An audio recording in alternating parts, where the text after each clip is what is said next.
At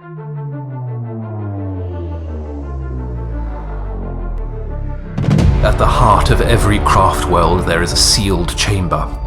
Within this chamber sits an avatar who burns with hatred, an avatar of bloodlust and war, the rage of a dying race and the icon of those who defy oblivion.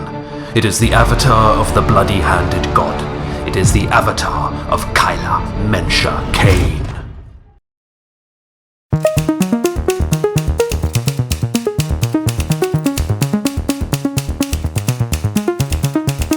Hi hobby friends, let's talk about Khaine.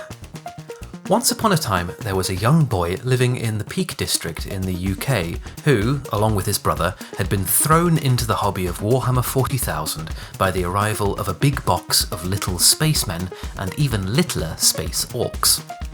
And, as exciting as those spiky helmeted greenskins were, digging through his local game shop's overburdened shelves and the lush pages of the various codices and White Dwarf magazines that slowly started filling the bedroom shelves, the boy discovered an even more tantalizing faction in existence in the 41st millennium, the Eldar.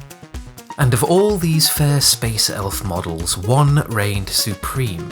Diminutive in stature he may well have been, but undisputed king of the Craftworld lineup he was, the Avatar of Khaine. Fast forward to today, and both boy and Shard of War God have grown up, and one of them has gotten a lot better looking. Today we're going to paint this absolute beast of a model and explore a really cool technique for easily building fantastic looking shading on your minis. The first job is to undercoat it, and we're wasting no time in establishing our fiery feel here, straight in with a strong orange. What with his body made of molten metal, old Avatar here needs some slightly different approaches to your usual mini though.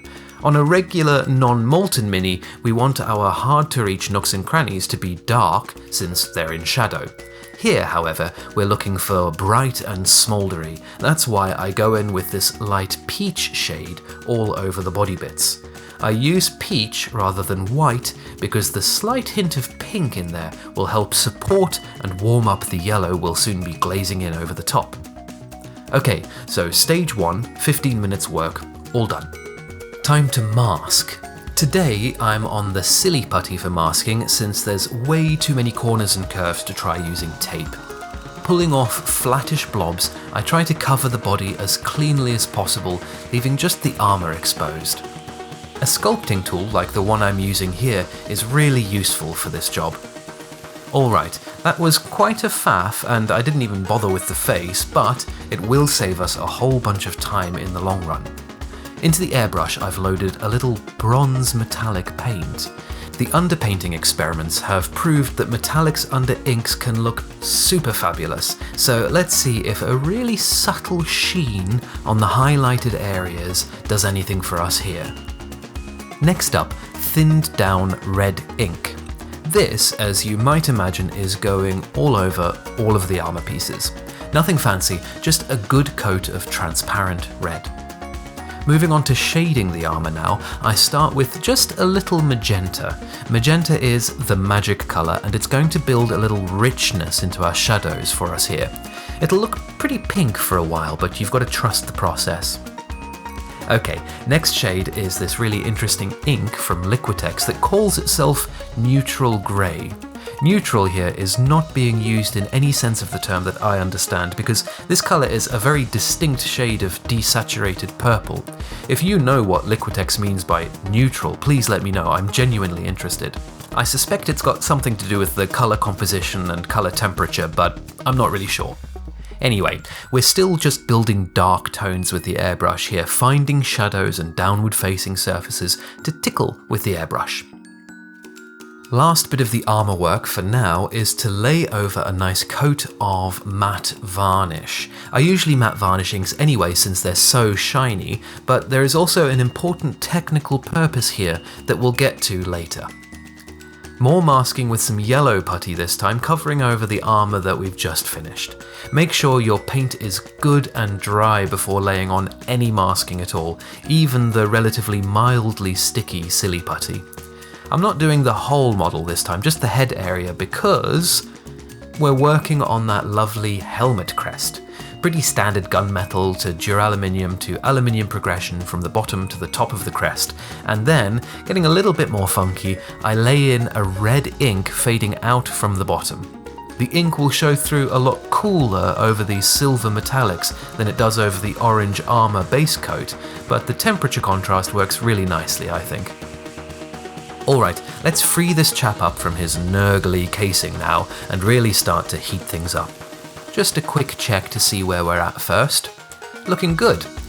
You might think that armor is a bit bright, but just hang on, we will get there, I promise. Here comes the wet palette and a nice fiery spectrum of Chimera paints. Starting with the bright yellow, thinned out with glaze medium, I go to town covering all the body bits and taking special care to fill in the gaps between muscles. When the yellow's done, I move on to the warm yellow-orange, keeping away from recesses, but covering more or less all of the raised muscle areas. It's important to remember here, we work from rough to fine. This is a sketching stage, so just keep the paintbrush moving and try not to think about it too much. You won't know what you're working with until at least some of it is already painted in.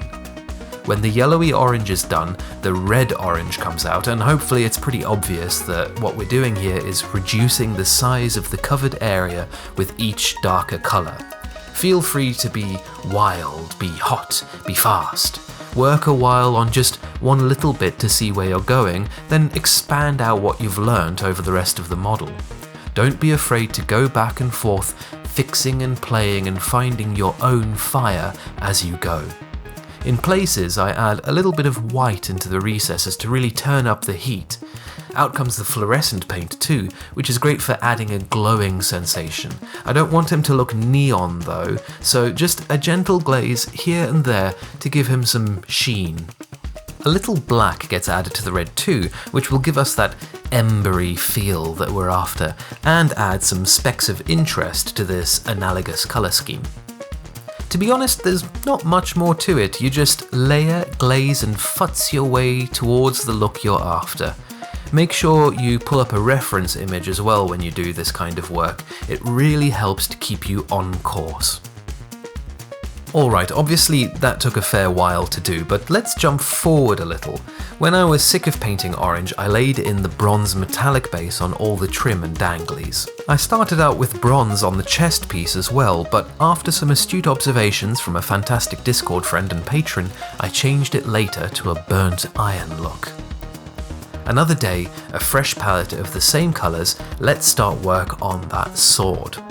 Exactly the same process here, this time building the reds out towards the edges. Oh, and of course, more fiddling with the body, a process that literally carried on right to the very last moment of this project. Those runes on the sword look fantastic, and it'd be a shame if they got lost in the glow, so I thinned down some white and a touch of yellow and let that wick into the recesses. I just noticed that somewhere in all of this I also got that loincloth done in black, and the straps too. Now, at last, some tricksy things that might be of interest to some of you. That armour is still definitely too bright. To really sell the glow of the body, we need to up the contrast here, and we do that by darkening down the armour.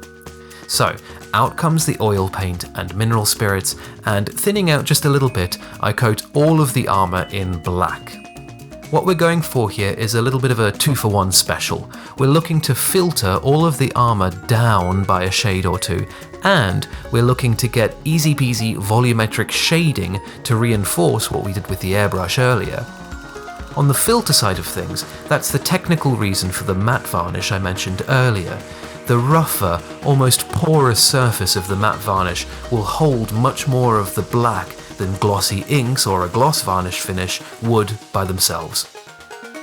We also want to leave this oil undisturbed for a little bit longer than you might with an oil wash that you were just using for grime effects. You need to let it stain the paint layer below a little before you start to remove it. I left mine for maybe 20 minutes or so, but a good indicator would be how glossy it is. As the paint dries, it'll start to get more and more matte. When you get to a sort of satinish finish, you should be good to start cleaning. About that cleaning, we're not just smooshing all over this thing with a makeup sponge here. Pay attention to where you want your light and work gently with a cotton bud. When you've pulled up some paint, you'll want to grab a soft, flat and completely dry brush and blend as well. That thin layer of oil paint you've put on will likely have gone on a little bit streaky, but the pliant nature of oils means you should be able to smooth it all out with some delicate swishing with your brush. Where you have oil paint in completely the wrong place, you can dampen a brush with mineral spirits and clean it right off. That's also a great way to pick out some edges too. Okay, he is looking much darker now. Of course, you will need to leave him to dry a little bit after this, and you'll generally want to handle him carefully for a while as well. If you don't, you might end up with fingerprints or smudges. Oils take a while to dry, but when they do, they are as solid as any acrylic paint, so don't worry about it. Alright, this video is going to turn into an epic if I'm not careful, so let's get this guy done. As mentioned before, I darkened up the chest piece because my glowing body is a little bit brighter than the box art. This meant he needed something dark in the middle there to balance him out, an effect that was achieved with silver metallics over a black base and then glazes of black to shade and add a sooty feel. I also added just a teensy tiny dry brush of silver to a couple of the edges of the sword to try and sell the idea that this was red hot metal. Of course, I had to take care of all those flames too, a process that can be explained with 2 words for now: wet blending. We can talk about that in more depth sometime if you like, but there are a lot of good tutorials out there already. And other than some basing work, some fiddling and a bit of fixing here and there, he's basically done. Let me just say 2 big thank yous before we take a look at the final product though. Firstly, to the lovely chap who chose me out of a sea of commission painters to work on this. Now I get to paint at least 2 avatars, which is at least twice the fun. And secondly, to my fantastic community of patrons and friends on Patreon and Discord. If you want to join in the chats, check the links below. There are still places in the OG crew tier to be had for a bargain price, or just pop into Discord for free and join a lovely group of people for good chats. Okay, enough waffle, let's fry. There he is. What a fantastic model. Would young GRG Miniatures be proud? Would he think I did this most awesome of the 40k Pantheon justice? I hope so. It was a real hoot to paint. How about you guys? How do you think I did? Let me know in the down below, and as always, thanks for watching, and I'll see you next time.